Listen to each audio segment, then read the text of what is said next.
L'information et les discours de haine constituent un danger permanent pour la société. Ces phénomènes ont déjà fait des dégâts dans plusieurs pays et la Côte d'Ivoire n'est pas épargnée.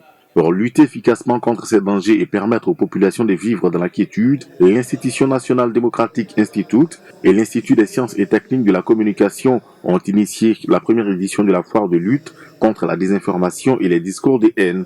L'objectif de l'initiative est d'amener les uns et les autres à vérifier les informations avant de les diffuser sur les différents canaux.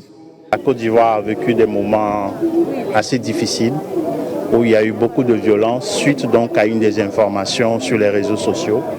Cela nous a beaucoup interpellés dans le sens où nous avons depuis février 2020 commencé à accompagner des initiatives de lutte contre la désinformation, le discours de haine. Mais il nous a semblé important de faire cette fois pour montrer la résilience. Étudiants en journalisme, responsables d'ONG et présidents d'associations de la presse en ligne en Côte d'Ivoire ont pris part à cette foire. Ils estiment que cette activité arrive à point nommé. Nous sommes dans un environnement où de plus en plus les organisations sous-régionales prennent l'intégration, prennent, n'est-ce pas, le libre échange, etc., etc. Donc du coup aujourd'hui, il faut qu'on tende vers ça. Et donc il y a certains propos qu'on ne doit plus tenir. On a vu également combien de fois les violences ont été exacerbées, notamment à Daoukro, à Mbato par les fake news. Donc aujourd'hui, il était question de rassembler tous les acteurs qui travaillent sur cette thématique à l'effet de donner un signal fort, une action en synergie.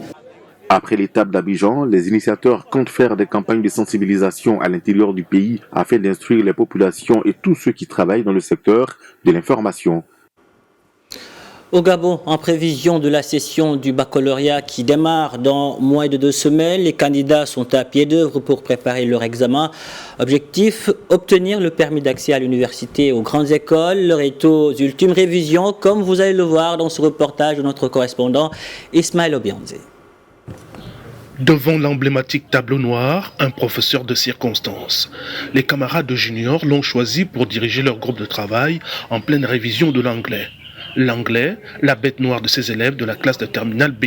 On se parle, on se comprend, parce que le prof donne des mots, du genre des définitions et autres. Nous, on explique, quand nous, on explique, on comprend. Essayons de travailler comme tout autre élève qui a envie de réussir pour son examen au baccalauréat. Certains professeurs prennent de leur temps pour venir travailler avec nous et nous permettent de revenir sur certaines notions qu'on ne maîtrisait pas à la base. La démarche de ces candidats est certes louable, ils sont actifs et responsables face à leurs apprentissages, ils se questionnent depuis quelques heures pour solutionner leurs problèmes, mais il leur faut surtout la méthode pour atteindre l'objectif final. C'est bien dans cette phase de révision de dernière minute que le rôle de l'enseignant devient indispensable. Nous avons insisté sur la méthodologie, à savoir comment présenter les documents en histoire et en géographie, comment attaquer, n'est-ce pas, l'introduction de la géographie en commençant par la définition du thème, comment dégager le contexte historique en histoire, et comment dégager les idées majeures.